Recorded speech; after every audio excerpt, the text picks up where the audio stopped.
time you walk into the room, got me feeling crazy, shot my heart boom boom. Any other boy would stare, but me I look away, cause you're making me scared. Trying not to breathe, 1, 2, 3. Silakan masuk. Silakan, Mas Ibu. Silakan duduk di situ. Terima kasih, Ibu.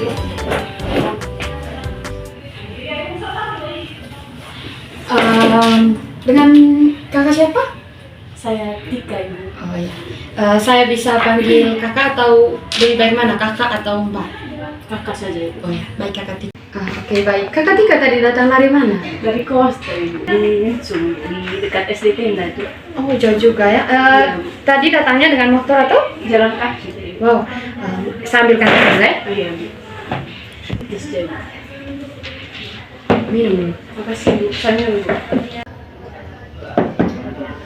Bagaimana kalau begini biar kita lebih akrab dalam ini nanti kakak Tika bisa panggil saya kakak saja. Oh iya, kakak Fit. Kakak saja bisa. Oh iya. Baik, kakak Tika dari datang ke sini ada dorongan atau dari diri sendiri? Oh, kebetulan di tempat ini itu direkomendasi oleh teman saya sendiri karena beliau itu pernah datang ke sini sebelumnya. Jadi kalau menurut saya mungkin dengan datangnya saya ke sini saya bisa menggali pengalaman saya atau masalah saya dan ibu juga bisa memberikan solusi yang terbaik untuk saya. Oke, baik. Sebelum kita melakukan bimbingan ini, saya akan menjelaskan beberapa hal terkait dengan konseling agar kakak Tika mengetahui apa yang kita lakukan saat ini nanti. Terkait dengan konseling merupakan proses bantuan yang saya berikan selaku konselor kepada kakak Tika selaku konseling.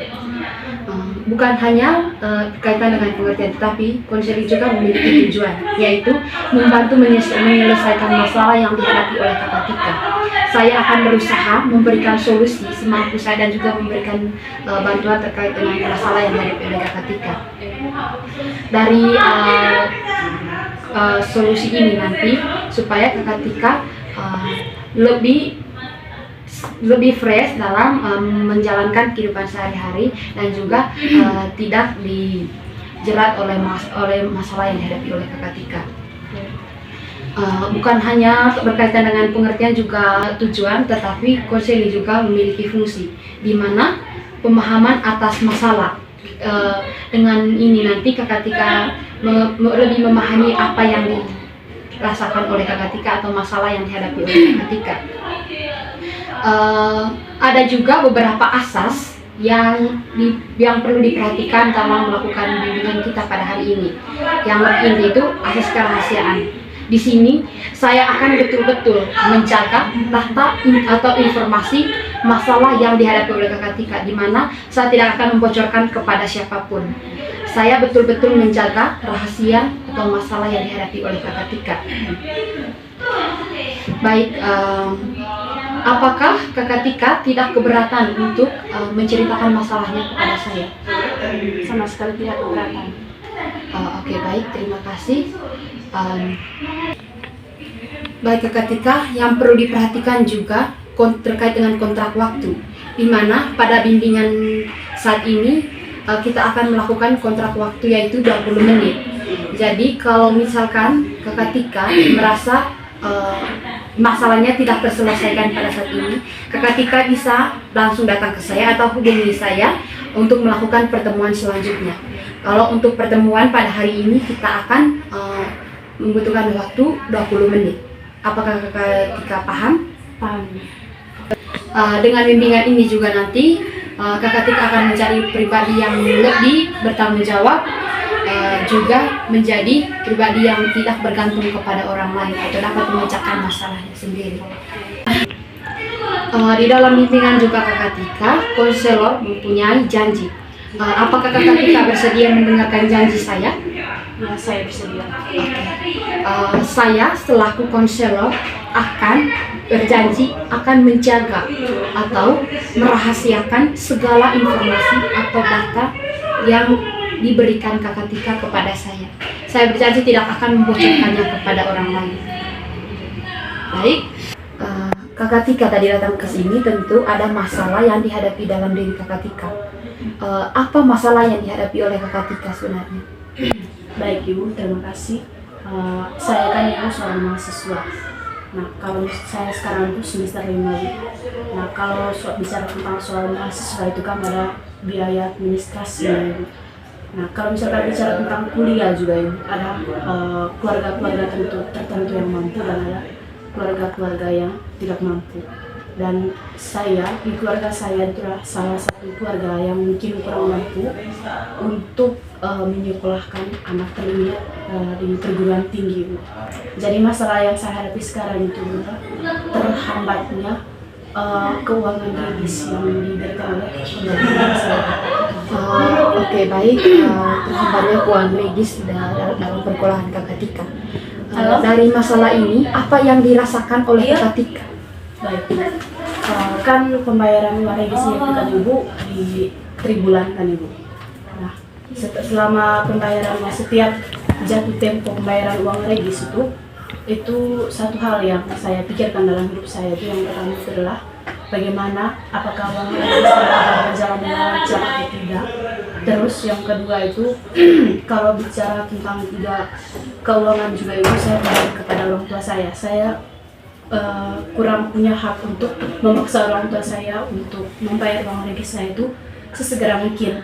Lalu mungkin juga mereka membayar uang regis mungkin dari dana pinjaman kah atau dari mereka juga sangat bersusah payah untuk mencari uang itu juga. Karena kan mencari uangnya itu tidak segampang membolakkan balik telapak tangan, itu butuh keringat untuk mencari uang itu juga. Oke, baik. Mungkin ada perasaan lain yang ada dalam diri Kakak Tika terkait dengan masalah Kakak Tika tadi. Oke, terima kasih. Selain pembayaran uang regis juga ada juga pembayaran misalnya keperluan sehari-hari juga, dan juga pembayaran uang kos juga Ibu. Jadi setiap saya telepon orang tua saya untuk meminta jatah keuangan, misalnya uang bulanan juga uang kos Ibu, mereka tuh sangat jarang sekali untuk memberikan saya uang itu. Jadi saya pun berpikir begini, mungkin mereka sudah tidak menganggap saya itu sebagai anak mereka sendiri, atau mereka sudah lupa dengan saya. Sampai setiap saya meminta uang kepada mereka, mereka itu selalu tidak memberikan uang itu kepada saya. Saya selalu di nomor 2 kan Ibu. Begitu. Dalam hati saya mereka sudah mereka sudah melupakan saya.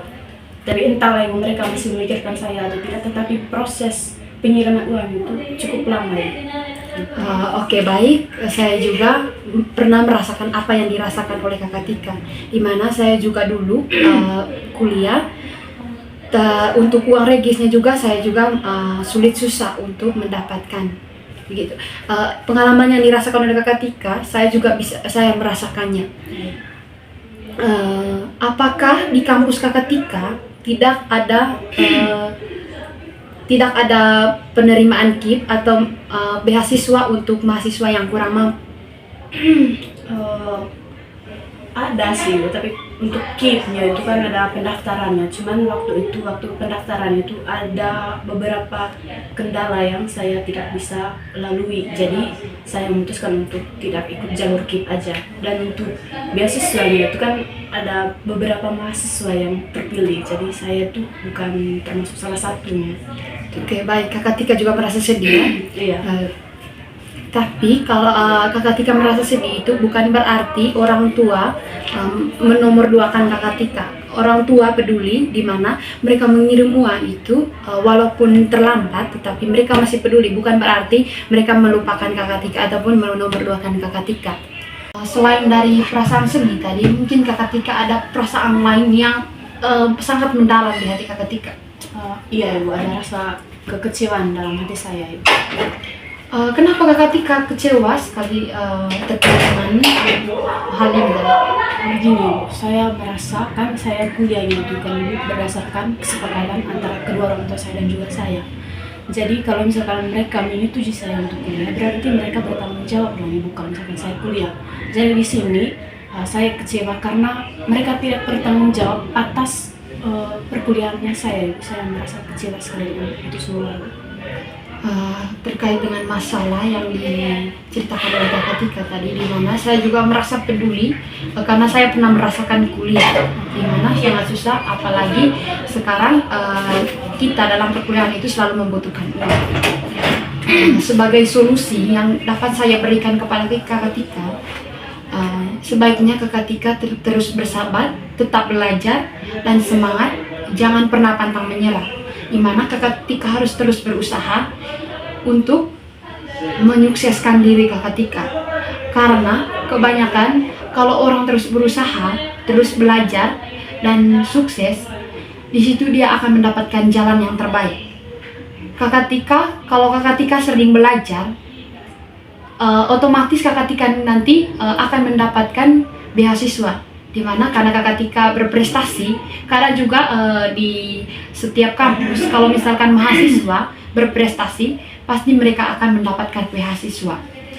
Intinya Kakak Tika itu jangan pantang menyerah, di mana kalau misalkan orang tua Kakak Tika tidak mengirimkan atau lambat mengirimkan uang, Kakak Tika jangan mengeluh atau jangan putus asa, jangan mengambil tindakan untuk berhenti kuliah. Tetapi Kakak Tika harus semangat, karena di setiap kesulitan pasti ada jalan keluarnya. Kakak Tika jangan berpikir begini bahwa orang tua menomorduakan saya atau melupakan saya, juga tidak bertanggung jawab kepada saya. Karena kalau misalkan orang tua tidak bertanggung jawab, mereka tidak akan menyekolahkan Kakak Tika sampai saat ini. Kakak Tika sekarang sudah semester berapa? Semester 5. Apalagi Kakak Tika sekarang sudah semester 5. Dari semester 1 kan Kakak Tika sudah melunasi semua uang regisnya, walaupun ada keterlambatan. Karena dari kampus juga ada dispensasi terkait dengan uang regis toh. Jadi kalau misalkan ada keterlambatan uang dari orang tua, Kakak Tika jangan mengeluh. Tetapi Kakak Tika harus berusaha semangat, dan juga kalau bisa Kakak Tika melapor kepada dosennya Kakak Tika, di mana meminta bantuan untuk memperpanjangkan waktu pembayaran regisnya. Karena dari situ Kakak Tika tidak akan berhenti kuliah. Intinya Kakak Tika tetap semangat. Apakah Kakak Tika terima dengan solusi ini? Iya, saya terima. Baik, terima kasih Kakak Tika. Dalam bimbingan pada hari ini kita sampai di sini, tapi sebelumnya saya ingin bertanya kepada Kakak Tika, bagaimana perasaan Kakak Tika setelah melakukan bimbingan pada hari ini? Perasaannya sedikit agak lega Ibu, dan bisa berpikir lebih jernih lagi untuk kedepannya supaya saya tidak sesat pikir. Baik, terima kasih atas apa yang diberikan oleh Kakak Tika juga terkait dengan bimbingan kita hari ini. Apakah Kakak Tika ada penilaian? Karena di setiap bimbingan itu pasti ada penilaian. Apakah Kakak Tika ada penilaian? Kalau dari 50 sampai 90 saya nilai 80. Oke, baik, terima kasih. Kalau misalkan Kakak Tika belum lega dengan solusi yang saya berikan tadi, Kakak Tika bisa datang kembali ke saya. Jangan sungkan-sungkan, saya akan bersedia membantu Kakak Tika untuk menyelesaikan masalah Kakak Tika. Ataupun kalau misalkan ada masalah lain yang dihadapi oleh Kakak Tika, datang saja ke saya. Jangan berdiam diri di kos, karena kalau misalkan kita ada masalah, kita pendam sendiri atau kita tidak curhat kepada orang lain, itu akan mengganggu psikologis kita, dimana kita akan merasa stres, terus mengurung diri. Batin kita juga tidak akan tenang kalau misalkan kita tidak curhat kepada orang lain. Jadi pentingnya kalau misalkan ada masalah, jangan pendam sendiri. Saya akan bersedia selalu membimbing Kakak Tika untuk menyelesaikan masalah yang dihadapi oleh Kakak Tika. Dan saya bersedia kalau misalkan Kakak Tika ingin bertemu saya minggu depan atau besok lusa, Kakak Tika bisa menghubungi saya. Untuk bimbingan kita pada hari ini sampai di sini saja, Kakak Tika. Terima kasih. Iya, sama-sama.